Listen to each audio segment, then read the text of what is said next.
Hola queridos chicos, una vez más agradecemos a Dios por estar en este tiempo meditando en la palabra de Dios. Estamos leyendo un libro que es todo un reto, el libro de Levítico, pero también enriquecedor. Yo espero que en los 4 primeros capítulos que hemos estado leyendo y meditando hayamos conocido más a nuestro Dios, hayamos visto la importancia del sacrificio de Cristo en la cruz y también hayamos visto nuestra condición de pecadores. Estas 3 cosas nos permite ver el libro de Levítico. Y seguimos adelante en la lectura, en la meditación de la palabra de Dios, no sin antes animarte a dedicar un tiempo en oración a nuestro Dios. Hemos visto cómo acercarse a la presencia de Dios demandaba una preparación para el israelita, y de la misma manera debemos meditar y saber a qué presencia nos estamos acercando, porque es la misma presencia, tanto que experimenta el israelita como experimentamos hoy en día en Cristo Jesús. Es por los méritos de Cristo Jesús que no somos fulminados por acercarnos irreverentemente delante de Dios. Pero nuevamente que hayas podido ya leer el capítulo 5 y obviamente antes de leer haber orado al Señor para que su palabra pueda tocar tu corazón, no porque necesitamos orar para que la palabra tenga poder, sino por nuestra disposición y nuestra atención al corazón contrito, al corazón arrepentido y humillado, dice la Biblia, Él no va a rechazar. Esa es la oración que debemos hacer. Señor, en este día que mi corazón esté humildemente arrepentido para escuchar tu voz. Bien, Levítico capítulo 5 entonces nos va a presentar otra ofrenda más. Esta ofrenda sigue siendo de las 5 primeras que se presentan. Ya hemos visto 4 tipos de ofrendas, 3 voluntarias, las 3 primeras, el holocausto, la ofrenda del grano y también hemos visto la ofrenda de paz. El día de ayer vimos ofrenda por el pecado y hoy continuamos también con las ofrendas acerca de la culpa, ofrendas expiatorias. Esta palabra expiación tenemos que entenderla, el significado bíblico de expiación.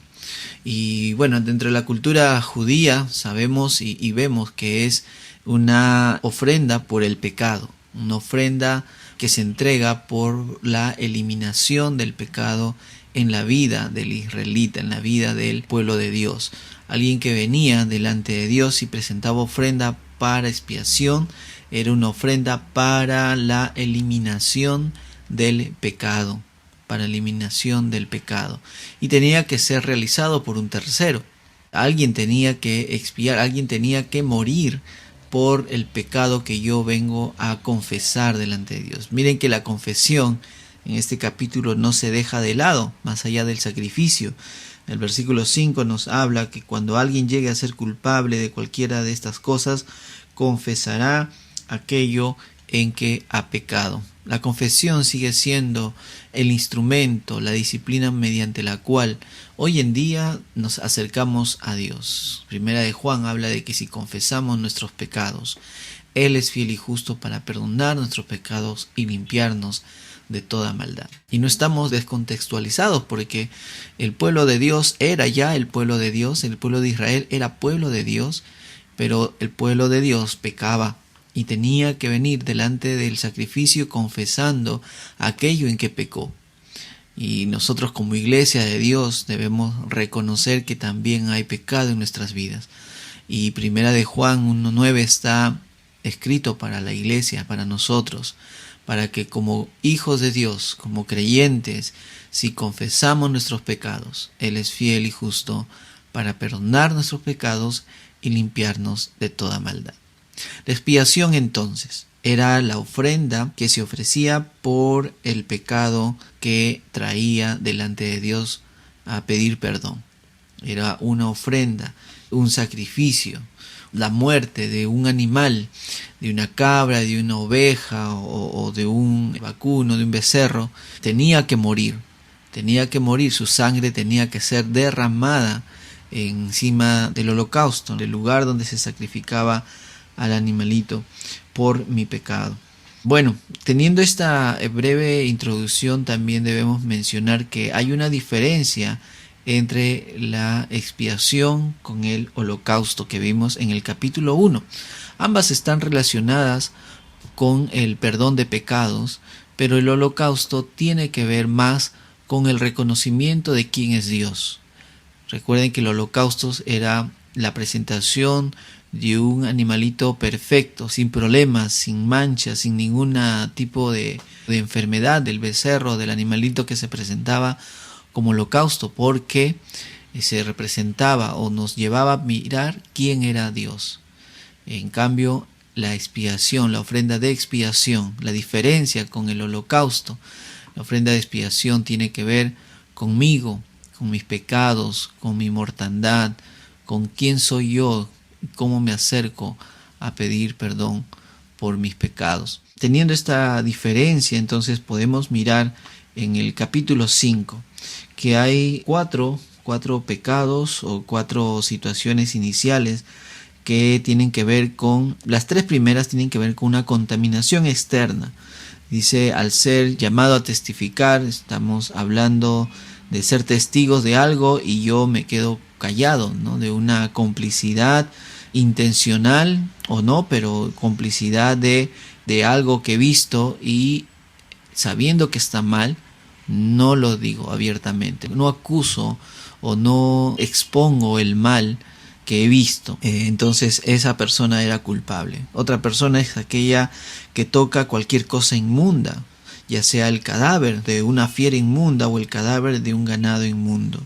También esto representaba una contaminación. Recordemos que Dios está enseñándole a su pueblo a ser santo, a ser puro, no solamente en el acercamiento a Él, sino en toda su forma de vida. Si alguien del pueblo había tocado alguna cosa inmunda, o aún peor, versículo 3 habla, o había tocado a algún muerto, a un cadáver, ¿no? Una inmundicia humana o de cualquier clase, que sea la inmundicia que se contamine. La Reina Valera dice, o si tocar inmundicia de hombre, cualquier inmundicia suya con que fuese inmundo, y no lo echaré a ver, si después llegare a saberlo, será culpable.